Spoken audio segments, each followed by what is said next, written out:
नमस्कार दोस्त, आइए हम लोग जूलॉजी का ये वीडियो नंबर 3 मतलब लेक्चर नंबर 3 देखते हैं। देखिए, हम लोग कल कोशिका के बारे में पढ़े थे, कोशिका के अंग के बारे में पढ़ रहे थे, कुछ फैक्ट याद किए थे।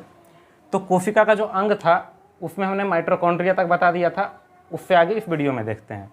ठीक है, अगर आपने उस वीडियो को नहीं देखे हैं तो पहले उस वीडियो को देखिए, तो ये ज़्यादा बेहतर समझ में आएगा। ठीक है, देखिए माइटोकॉन्ड्रिया के बाद अगला कोशिकांग होता है केंद्रक। ठीक है, जिसको न्यूक्लियस बोलते हैं। देखिए, न्यूक्लियस कोशिका के बीचों बीच में होता है और हमेशा सेंटर शब्द का जब प्रयोग करता है ना दोस्त, जैसे आप ही देखिए सेंट्रल प्रोसेसिंग यूनिट, तब फिर उसको माइंड का मतलब बात करता है, तो सीधा सीधी समझते हैं कि केंद्रक को ही कोशिका का दिमाग कहते हैं। ठीक है, ब्रेन ऑफ सेल कहते हैं न्यूक्लियस को। ठीक है, रॉबर्ट ब्राउन ने इसकी खोज की थी, ये तो फैक्ट है, याद रखेंगे। ठीक है, ऐसे ध्यान में रखेंगे कि कोशिका का रंग भूरा होता है।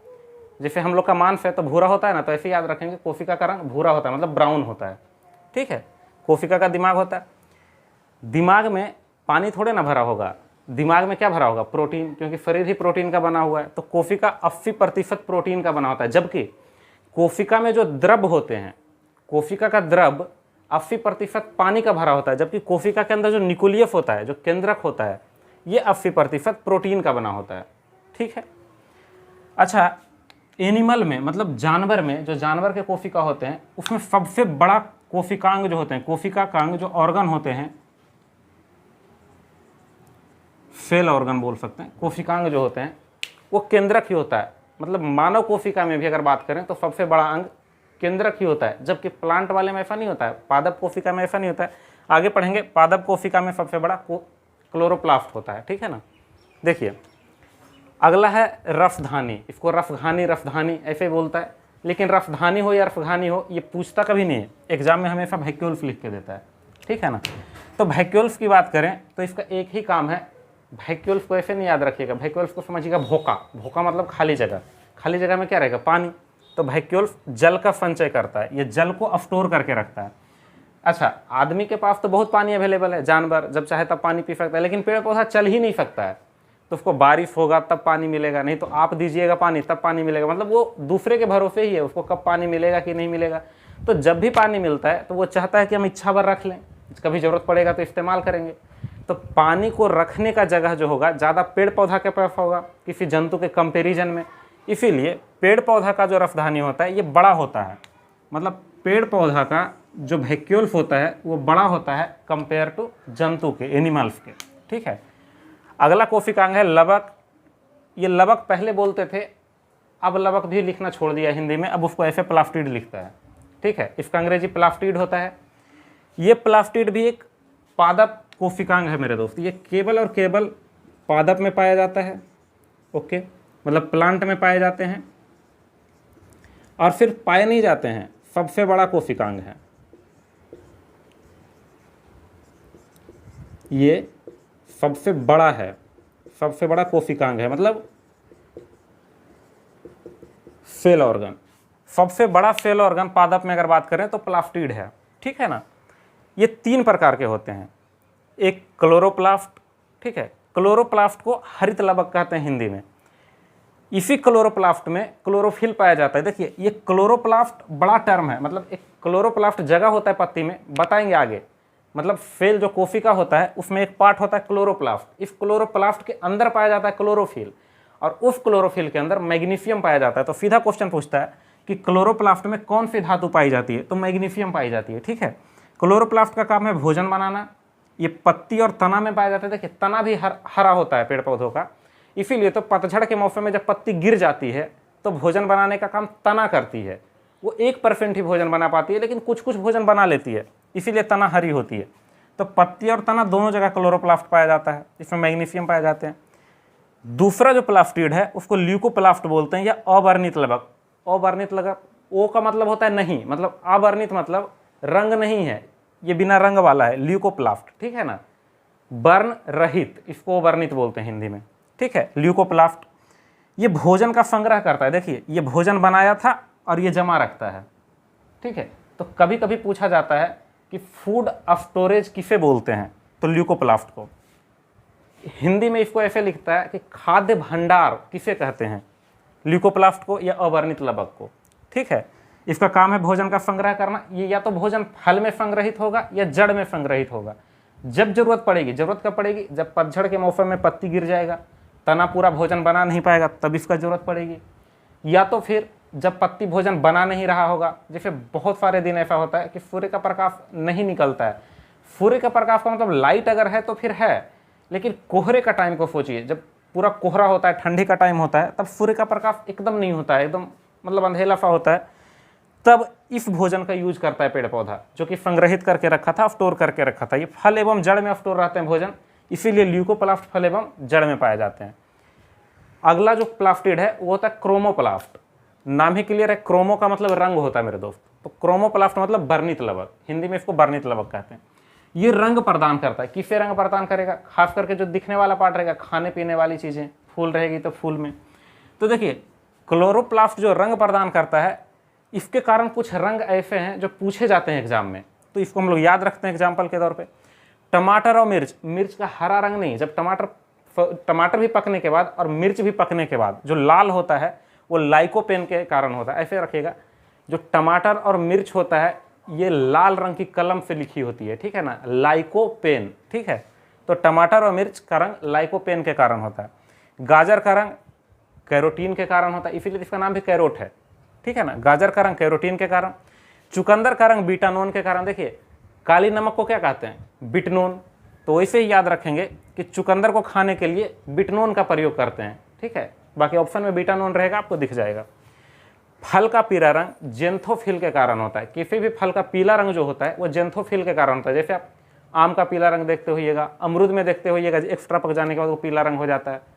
नींबू में देखते होइएगा, संतरा में, वगैरह वगैरह जो भी चीज़ें पीली हो जाती है पकने के बाद, उसमें जेंथोफिल के कारण होता है, ठीक है। वो पीला रंग जेंथोफिल देता है, ठीक है। अगला जो कोशिकांग है वो गुणसूत्र है, क्रोमोसोम, ठीक है। देखिए ये क्रोमोसोम जो होता है ये केंद्रक के अंदर ही पाया जाता है। केंद्रक के बाहर जितनी चीजें थी वो हमने पढ़ ली, अब ये केंद्रक के अंदर की चीजें हैं। केंद्रक के अंदर गुणसूत्र पाया जाता है। देखिए इसकी खोज बाल्डेयर ने की थी, आप इसको तो याद ही रखेंगे, सिंपल सी बात है, ऐसे ध्यान में रखेंगे कि गुणसूत्र जो है ये एक जनन कोशिकांग है, मतलब रिप्रोडक्शन में गुणसूत्र का प्रयोग होता है, प्रजनन में गुणसूत्र का प्रयोग होता है, इसी से गुणधर्म माता पिता का बच्चे में पहुंच पाते हैं, ठीक है। तो इसका खोज वाल्डेयर ने की थी। बाल से बच्चा को याद रखिएगा, वाल्डेयर, ठीक है ना, ऐसे ध्यान में रहेगा। तो जब भी गुणसूत्र आएगा तो ऐसा ऑप्शन दिखेगा तो टिक हो जाएगा, ऐसे नाम इसका वाल्डेयर है। ये केंद्रक में पाया जाता है। पहले इसको समझते हैं। देखिए ये बाहर वाला को अगर केंद्रक मानते हैं, आप लोग रीजनिंग पढ़ते होंगे ना, ये बाहर वाला को अगर केंद्रक मानते हैं तो क्रोमोसोम केंद्रक के अंदर पाया जाता है। क्रोमोसोम के अंदर में डीएनए पाया जाता है और डीएनए के अंदर में जीन पाया जाता है, ठीक है।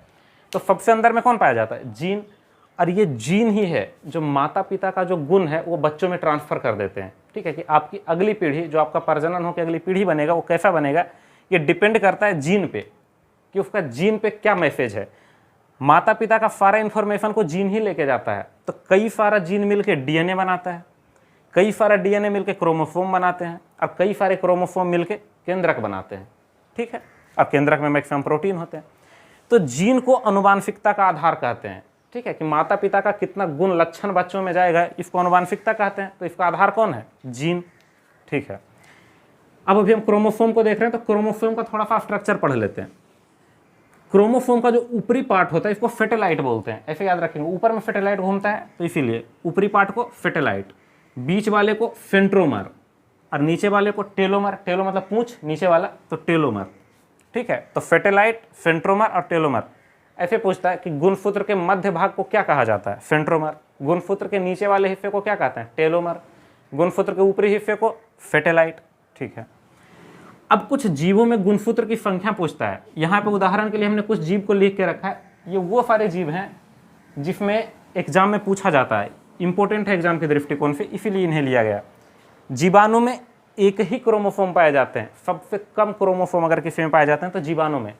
अब बोलिएगा विषाणु में, तो देखिए विषाणु का तो जो कोशिका होता है उसी का पता नहीं कि कोशिका होता भी है कि नहीं होता है। कुछ विषाणु में जो प्रीकैरियोटिक कोशिका होता है, अभी देखेंगे प्रीकैरियोटिक और यूकैरियोटिक क्या होता है, तो उसमें विकसित भी नहीं होता है, उसमें केंद्रक वगैरह होता भी नहीं है, ठीक है ना। तो केंद्रक ही नहीं होता है तो उसमें गुणसूत्र क्या होगा? तो विषाणु में तो गुणसूत्र है ही नहीं। जीवाणु में 1 गुणसूत्र पाया जाता है जो सबसे कम है, ठीक है।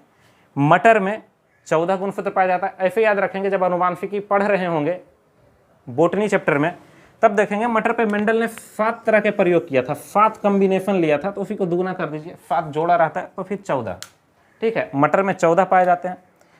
मक्का में 20 गुणसूत्र पाए जाते हैं, 20 क्रोमोसोम पाए जाते हैं, ध्यान में रखेंगे, मतलब 10 जोड़ी। मेढक में 26, ऐसे याद रखेंगे, मानव से 20 कम, ठीक है। नींबू में 18 और 36, एकदम ध्यान में रह जाएगा, सीधा डबल। ये कागजी नींबू है मेरे दोस्त, जो छोटा छोटा नींबू होता है उसमें 18, और जो बड़ा वाला नींबू होता है वो झावा जिसको बोलते हैं, कमला नींबू, वो जो पीला पीला नींबू होता है, उसमें 36 पाया जाता है गुणसूत्र, ठीक है। उसके बाद मानव में 46, 23 जोड़ा। ध्यान दीजिएगा, कभी कभी पूछता है गुणसूत्र की संख्या और 23 मार के आ जाते हैं। जब भी जोड़ा पूछे ना कि कितना गुणसूत्र पाया जाता है और लिखा रहे 23 जोड़ा, तब मारिए, सीधा 23 को नहीं टिक कीजिए, 46 टिक होता है, ठीक है, 46। आलू, चिंपैंजी और तंबाकू, इस तीनों में 48 पाया जाता है, ठीक है। आलू, चिंपैंजी और तंबाकू, ठीक है, तीनों में 48 पाया जाता है। ऐसे याद रखिएगा, तंबाकू मत खाइए, नहीं तो चिंपैंजी बन जाइएगा। खाना है तो क्या खाइए, आलू। ये तीनों में क्या है, 48, ठीक है। अब एक टेरिडोफाइट्स होता है। ये टेरिडोफाइट्स एक कुल का नाम है, एक जाति का नाम है। जैसे मानव में है ना, एक मानव होता है, एक गाय होता है, एक भैंस है, एक गधा है, ये सारा जीवों का एक जाति है, एक प्रजाति है। तो वैसे टेरिडोफाइट्स आगे पढ़ेंगे, जब इसका वर्गीकरण पढ़ रहे होंगे, तो क्या होता है मोलास्का, क्या होता है ऑर्थोपोडा, क्या होता है टेरिडोफाइट्स, तब देखेंगे। लेकिन अभी इतना ध्यान में रखेंगे कि टेरिडोफाइट्स में सबसे ज़्यादा क्रोमोसोम पाए जाते हैं, सबसे ज़्यादा गुणसूत्र पाए जाते हैं, 1600 के लमसम। ये एग्जैक्ट डेटा नहीं है, ये आसपास की डेटा है, ऑप्शन में 1600 ही देता है, ठीक है, ध्यान में रखेंगे। जीवाणु में 1, मटर में 14, मक्का में 20, मेढक में 26, नींबू में 18, 36, मानव में 23 जोड़ा 46, आलू, चिंपैंजी और तंबाकू में 48 और टेरिडोफाइट्स में 1600। आइए इस बोर्ड पर जो भी लिखा हुआ है इसको पहले रिवीजन करते हैं। देखिए, हमने पहले केंद्रक देखा, ब्राउन ने खोज किया था इसका, 80% प्रोटीन होता है, कोशिका का मस्तिष्क या दिमाग कहा जाता है, और ये एनिमल सेल में, जंतु कोशिका में सबसे बड़ा कोशिकांग होता है। दूसरा हमने वैक्यूल्स देखा, रसधानी देखा, ये जल का संचय करता है, पेड़ पौधों में ये बड़ा होता है, मानव के कंपेयर में बड़ा होता है, सबसे बड़ा कोशिकांग नहीं होता है पेड़ पौधा का, मानव की तुलना में बड़ा होता है प्लांट में, ठीक है। लबक या प्लास्टिड अगला कोशिकांग देखे, ये केवल पेड़ पौधा में पाया जाता है। ये 3 प्रकार के होते हैं। क्लोरोप्लास्ट, ये भोजन का संग्रह करता है, ये भोजन का निर्माण करता है, ये पत्ती और तना में पाया जाता है। क्लोरोफिल इसी के अंदर अर्थात मैग्नीशियम पाए जाते हैं। तो क्लोरोप्लास्ट में कौन सी धातु पाई जाती है, मैग्नीशियम, ठीक है। अगला ल्यूकोप्लास्ट, ओवर्णित लबक, इसका कोई रंग नहीं होता, ओवर्णित मतलब रंगहीन, कलरलेस, ऐसे बोल सकते हैं। ये भोजन को स्टोर करता है, क्लोरोप्लास्ट ने बनाया था तो ल्यूकोप्लास्ट ने उसको स्टोर कर लिया, फल और जड़ में पाया जाता है। अगला देखे थे क्रोमोप्लास्ट, जिससे रंग होता है, रंग किसका, खाने वाले पार्ट का। तो कुछ रंग हम देखे थे, टमाटर और मिर्च का रंग लाइकोपीन के कारण, चुकंदर का रंग बीटानोन के कारण, गाजर का रंग कैरोटीन के कारण, जो भी पीली फल होता है उसका रंग जेंथोफिल के कारण, ठीक है। आगे देखते हैं गुणसूत्र, क्रोमोसोम। ये क्रोमोसोम जो है केंद्रक के अंदर पाया जाता है, इसका हमने पूरा स्ट्रक्चर देखा। केंद्रक के अंदर क्रोमोसोम, क्रोमोसोम के अंदर डीएनए, डीएनए के अंदर में जीन, जीन को अनुवांशिकता का इकाई कहते हैं, क्योंकि वही मैसेज को ट्रांसफर करता है एक पीढ़ी से दूसरी पीढ़ी में, ठीक है। गुणसूत्र का हमने स्ट्रक्चर देखा, सबसे ऊपरी पार्ट को फेटेलाइट बोलते हैं, बीच वाले को सेंट्रोमर और नीचे वाले को टेलोमर बोलते हैं। इसकी कुछ संख्या देखी, जीवाणु में 1 देखा, मटर में 14, मक्का में 20, मेढक में 26, नींबू में 18, 36, मानव में 46, आलू, चिंपैंजी और तंबाकू में 48 या 48। और टेरिडोफाइट्स जिसमें मैक्सिमम होता है उसमें 1600। पूछे सबसे ज़्यादा गुणसूत्र किस में होता है, टेरिडोफाइट्स में, सबसे कम जीवाणु में, ठीक है दोस्त। आइए आगे देखते हैं।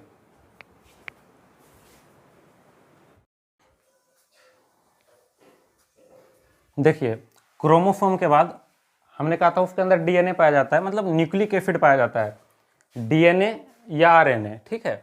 जनरली डीएनए पाया जाता है, तो न्यूक्लिक एसिड पढ़ते हैं, वो डीएनए हो या आरएनए हो। अगला कोशिकांग में न्यूक्लिक एसिड को देखते हैं। देखिए, न्यूक्लिक एसिड को पॉलीन्यूक्लियोटाइड कहते हैं। पॉली का मतलब क्या होता है, बहुत सारा, मतलब न्यूक्लियोटाइड्स अगर बहुत सारा मिल जाए तो उसको पॉलीन्यूक्लियोटाइड कहेंगे और उसी को न्यूक्लिक एसिड कहेंगे, ठीक है।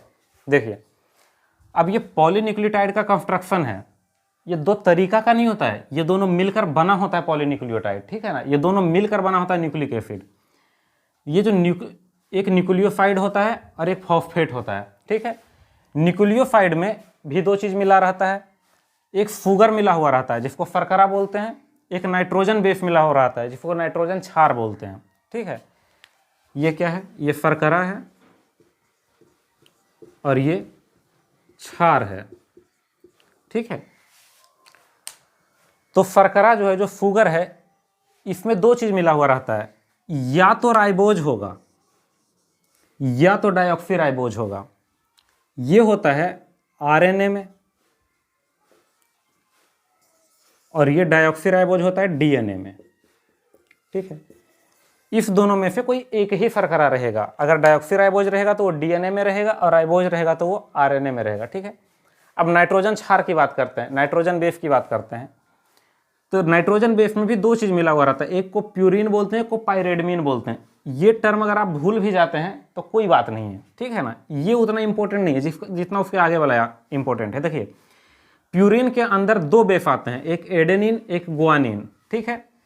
पायरेडमीन के अंदर भी दो बेस आते हैं, साइटोसिन और थाइमिन। देखिए, या तो थाइमिन होगा या तो यूरेसिल होगा। जैसे यहाँ पे या तो शुगर में राइबोज होता था या डायऑक्सीराइबोज होता था, ऐसे ही नाइट्रोजन बेस में या तो थाइमिन या तो यूरेसिल होता है, ठीक है। ये पायरेडमीन के अंदर आता है, ठीक है। याद रहा ये प्यूरिन और पायरेडमीन तो ठीक है, नहीं तो ऐसे भी याद रखिएगा, एडेनिन गुआनिन साइटोसिन और थाइमिन।